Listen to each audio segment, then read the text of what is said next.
Welcome to the Wild Simplicity podcast, the podcast for awakening women who are ready to shed the layers, let go of the clutter, and rediscover their wild and wonderful selves that lie beneath. I'm Anna Day, and together we'll explore how to simplify, release what's no longer serving us, and embrace the possibility of living fully in this one wild and precious life. Whether you're a dreamer, a seeker, or someone who craves doing things differently, this space is for you. Let's dive in and awaken the magic within. Hi, welcome back to the Wild Simplicity podcast. This is Anna, and it's lovely to be here with you today.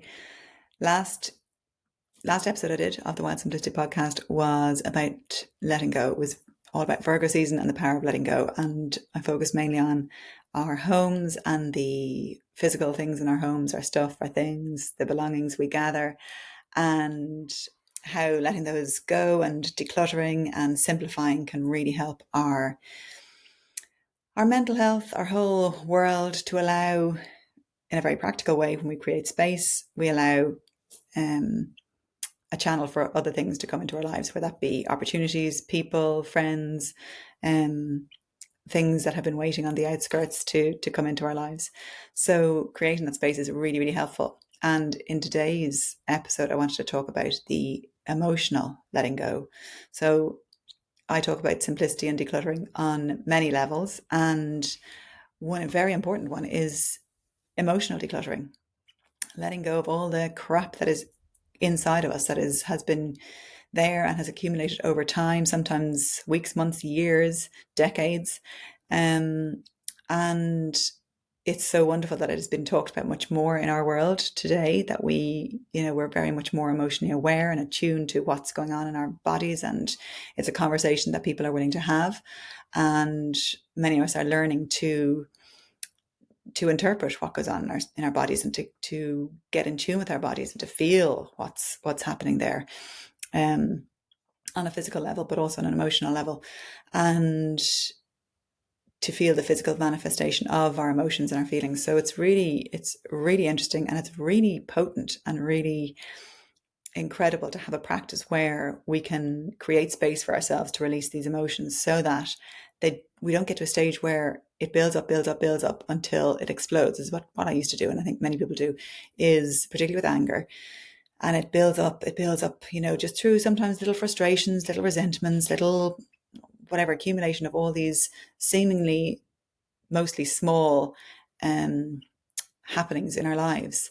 Sometimes bigger, but often it's smaller things that build up over time and accumulate to create then something happens, and it can often be an outside source. Somebody will trigger us, or our kids will activate us and push that button, and that only they know how to push. If you're a parent, you'll know that, or if you work with kids regularly, that they have such an amazing way of getting to that point where that rupture happens, that the eruption of these emotions flow out. And anger for me has been such an amazing teacher. It was really what awakened me into the world of somatics and emotional well-being on such a deeper level when my daughter was born 8 years ago, and I had two children under 3. My son was 2 years and 1 month when my daughter was born, and those first few months of her were fine. The first few months were fine, and then it got to about 6 months, and I really got to my capacity and really was getting in touch with this anger and this flooding of my system with anger. It was like it would rip through my body, and it was quite scary and very overwhelming. And that's when I knew I needed help. I reached out and I got a therapist, and I joined a parenting course called self-reflective parenting. And it was incredible. It was the first time I had come across a parenting approach that focused on the parent rather than the child. Like lots of things I had looked at in the past were of, okay, how to say the right things, how to play with your child, how to be calm around them. All super helpful, but this was the first time that it was really focused on the self. And I was able to get in touch with that anger as an unmet need inside myself, and as well, it was years and decades of suppression of anger and being, socialized as a girl, woman in this world, the good girl, the nice girl, and all those things that we buy into and are conditioned by, and that cause us to act in a certain way and to navigate our lives in a certain way, whereby we avoid feeling such certain emotions. And we're taught not to. So this ability to feel into what's going on in the body and to release these emotions in a healthy way, so they're not getting to a point where we're being triggered by somebody else and that person is getting the brunt of our accumulated emotions, which is unfair, because it doesn't, the trigger or the activation that they have said something or have done something is usually, not always, but usually out of proportion to the reaction we have, because it's so pent up and it's so suppressed that it just is like it starts rumbling and crumbling, and then goes and it's like a volcano just exploding. And so I, in recent years, have come across swamping, which is an amazing way of releasing emotions. So over the years, I have come into contact with different ways and explored different ways myself to try and move through emotions, to move them out of my body, to dance. I've done a lot of somatic work, so lots of shaking, or like squeezing my body, squeezing the emotions out, dancing, humming, chanting. I mean, there's a plethora of ideas and of tools to go to with regards to somatics in the body and releasing emotions. And so I used them piecemeal. I used to just try different things at different times, but I didn't really have a practice. Whereas recently I've become much more, I was going to say diligent, but much more, it's needed. It's so needed. And it's a non-negotiable now for me to have this practice of emotional release. And this one that I am doing is it's called Swamping. It's Mama Gena, who is Regina Thomashauer. She has written an amazing book called Pussy, a Reclamation, which is an incredible book. And she talks a lot about emotions and what's stored in the body and how we can connect with our bodies and our sensuality, our sexuality, and feeling through all our senses what's in our body, what's going on, what emotions are there. And also Amanda Hansen, the midlife muse, she talks about this as well, swamping. I think she references Regina Thomashauer as well. But it's a wonderful practice of emotional release, emotional. So when you're in that swamp, she calls it, like when you feel flooded by emotions, flooded by, overwhelmed by what's going on, which is very easily tapped into these days with the world we're in, with what's going on, with the anger we feel, with the frustration, with the rage. And it's a really amazing way to process some of that and to let it out in a really healthy, and to allow that titration without it building up over time to just become uncontrollable. And so it's a practice I'm doing almost daily at the moment. And because there's also some things going on in my personal life which are requiring me to process a lot and quite quickly, because it's accumulating fast, more than it normally would. So it's a practice of, it can be anything. It can be dancing, it can be stomping, it can be punching, it can be using pillows. Regina suggests like whacking a tea towel against the wall, which is very satisfying, or whacking a pillow against the wall. I sometimes do, pummeling the bed. And I usually tell my family that if it's like a weekend, for instance, and they're all here, I'll usually tell them. And I mean, I will tell them. I will never just go and do it, because they'll probably think something crazy is going on. So I tell them, and I usually go into the bedroom and put on some music. So you can do it through having, experiencing grief first. So put on a song that evokes grief in you, if you can feel that that's what's there. You can also do it with anger. I usually do one of each. I usually do an anger song, then a grief song, and then she calls them a turn on song, which is where you're connecting back into your body, basically back into your sensuality, back into embodying and grounding. And it's an incredible practice. It's so liberating and it's so freeing, and it's amazing doing it with other people as well. I've done it online with people before, and I have also done it in person. So the other week I met a friend of mine for coffee, and then I suggested doing it afterwards.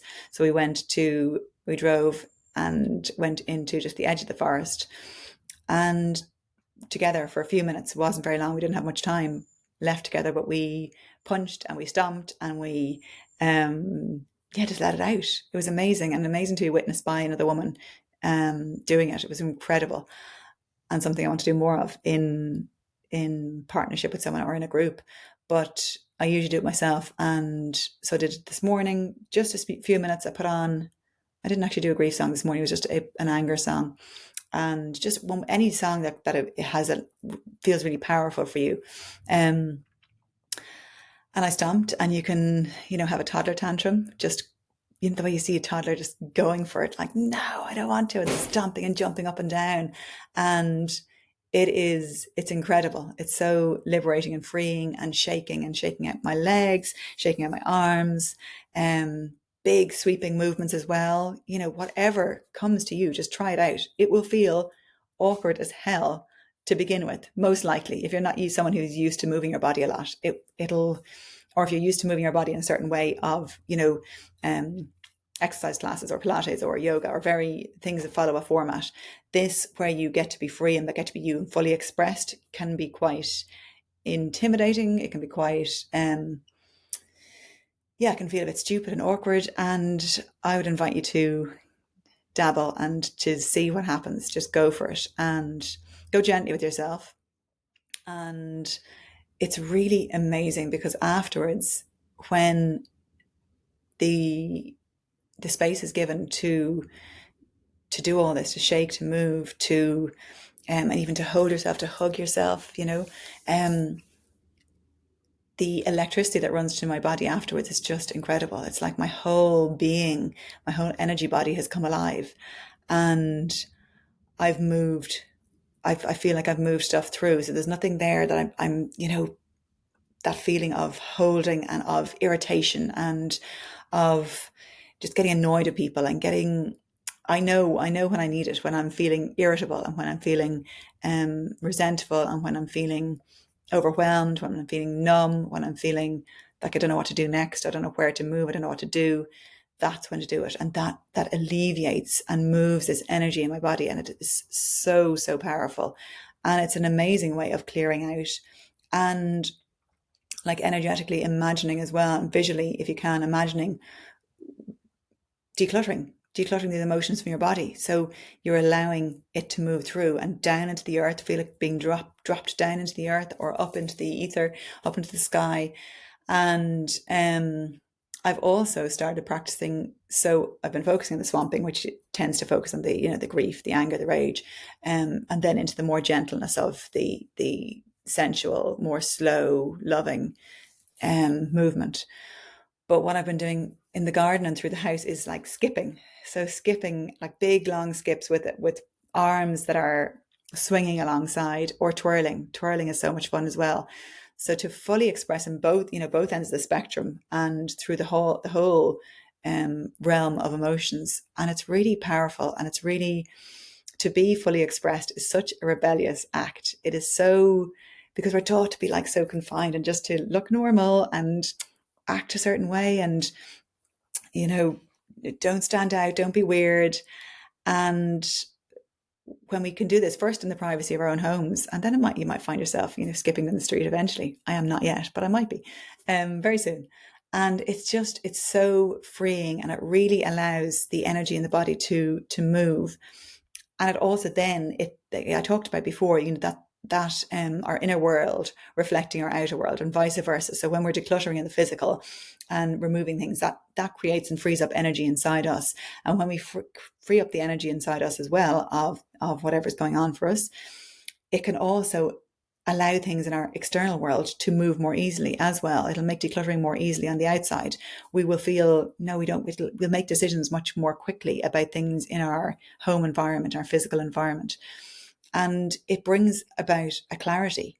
And it seems like it's, I don't have time for that. It's so stupid. But for me, it's a non-negotiable now. It is not a luxury. It is no longer something that it's a nice to do or when I have time. It is it's as important as brushing my teeth now. it's so necessary, and it's great if you can as well get other people to. I have a friend who does a lot of it as well, so we would often talk to each other about, oh, we just had a swamp, and that reminds me that if I haven't had a swamp that day, that I will do that. And it's really lovely to be able to share it with somebody, and to I just think it's so needed in these times where we are being bombarded with so much, and there's so much going on, and there's so much pain, and there's so much hurt, and there's so much destruction, and there's so much hatred, and so much, yeah, just the suffering in the world. To let go of all that, then we can access the joy and the abundance, and that we can come back to ourselves in this moment, in this life that we are living, and to access other emotions as well, and to allow ourselves that to feel the full spectrum of emotions that exists, and not confine ourselves to this small band which we are has become socially acceptable. Is this the small, I'm feeling fine, I'm okay, I'm happy, I'm content. It's so in here. There's all this, ecstatic, um limitless joy, and then there's also this rage and this, but in our rage and our anger is such power. And when we can really, access that power within ourselves, like down into our pelvis and into our root, it's really, really, really empowering. And so um it's a source of power that we are cut off from. We're told to spend our time from, here up in our heads, thinking about things, being logical about things, having a pros and cons list for every decision we make, or and making our decisions from up here. But when we drop down into our body and start becoming more emotionally literate, start becoming more in tune, and not being afraid to be with these emotions, because they are so powerful. They are here for us.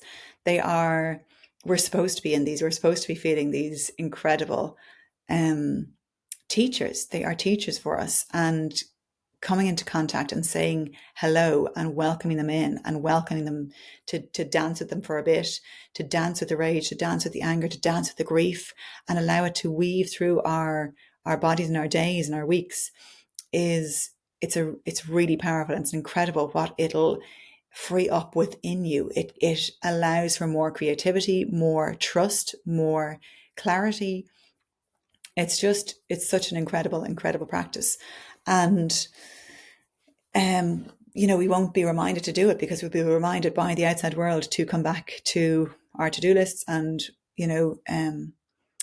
our minds, and our distractions, all the distractions, to be lulled into your phone, onto that field, scrolling. And that brings us more and more up here, and gives more and more anxiety. I don't know how you feel, but once, coming off Instagram or any of the social media apps, I never feel better. I rarely feel better. I follow a lot of people who are in this same realm of expansion and of feeling things. So, but even then, these apps draw us in and create such a dependency on an outside source. And these practices that we can learn to become more intimate with, to know and to trust, and as we experience them more and more and practice them more and more, as gently and slowly as we need to, we realize that the power is within us. And coming into contact with it's something that can't be explained in words. It has to be felt, and that it's the opposite of what we are told to do in the world. And I just feel it's such a secret key to our liberation. And not so secret, because many people are talking about it now, but it's still so well hidden and seen as just this thing people talk about. But I really encourage you to try it, to put on a song that evokes, or like for me, it's drumming. I love drumming, like songs with a big, strong beat, are amazing for releasing anger and getting that. I think that they activate within us, within our DNA, within our ancestral lineage, something primordial that is just so recognizable to all of us. But dabble and just play with whatever. Just look in Spotify or Apple, your music app, rage playlist, anger playlist, or and for grief as well. And maybe you have your own go-to songs that that evoke tears, that you start to cry when you listen to them, that make you sad for whatever reason, and go there. Like, it sounds counterintuitive to say, actively go in and want to feel these feelings, but I'm telling you, it is such an amazing way to liberate ourselves, liberate our bodies, liberate our souls. And it brings it creates such an amazing way to experience life. And I'm still practicing. I'm still, seeing what works, what doesn't work, but it's just a matter of going into it and seeing where I'm drawn each day. And just doing a lot of stomping really, really helps me, and punching, and the air punching, and even in yoga, what's it called, where you like lion's breath, sticking out your tongue, doing a real into the mirror, like almost the like the haka, that type of a tribal movements and dance. It's really, really powerful. So I think it's a necessity for these times, and to keep ourselves grounded and centered in, and not lost, because it's so easy to separate from our bodies and from ourselves and from each other. And I think this brings us back into humanity when we can have this letting go and this decluttering of our emotions. It helps not only ourselves, but everyone around us, our families and our communities, everyone around us, everyone we come into contact with, because we are showing up as then a more connected, authentic version of ourselves. And that's more and more needed. And it will also bring you closer to who you are, and to move away from these strategies of disconnection, distraction, hiding. And it'll start to shatter those layers that we are shrouded in. And it's such a liberating experience. But you have to move through the initial stages of doing anything new. When we're doing anything new for the first time, it's always a little bit awkward, different, clunky, but can you go through that part and go back to it again and again, and see what happens, and see what unfurls and what unravels and what reveals itself for you? It's such an amazing practice. And you can do it for a couple of minutes a day. It doesn't have to, or like a couple of times a week, but just, a song for 2 minutes can really help to ground yourself before you go out to work, before you go to the meeting, before you go to collect the kids, before you go to have that conversation, or after you've had some, a very confronting conversation, or an interaction, or some news, or whatever it is. So it can be used at any time and anywhere. You can go into a public toilet and lock yourself in and do a bit of shaking or whatever it is to release. So yeah, I would love to hear if you try it out and how it goes, and if you experience awkwardness, or if you experience anything in your body, liberation, clarity, whatever it may be. But I'd love to hear your experiences, and please get in touch if you have any questions on my practice and what I've been doing. And yeah, let's explore together and see where this brings us. It's really, I think, a necessity for us as humans, and our bodies are here, and we're here on this earth to feel and to experience through our bodies. And I think it's a really powerful way of doing that. So enjoy, and I will talk to you next time. Thank you for joining me on this journey to wild simplicity. If today's episode inspired you to let go, simplify, and reconnect with your truest self, I would love for you to share it and help spread the word. Don't forget to subscribe to the podcast so you never miss an episode, and follow along on Instagram at Wild Simplicity for more inspiration. Remember, life is precious, and you have the power to live it fully, freely, and fiercely. Until next time, keep dreaming, keep seeking, and keep embracing the wild possibilities of life.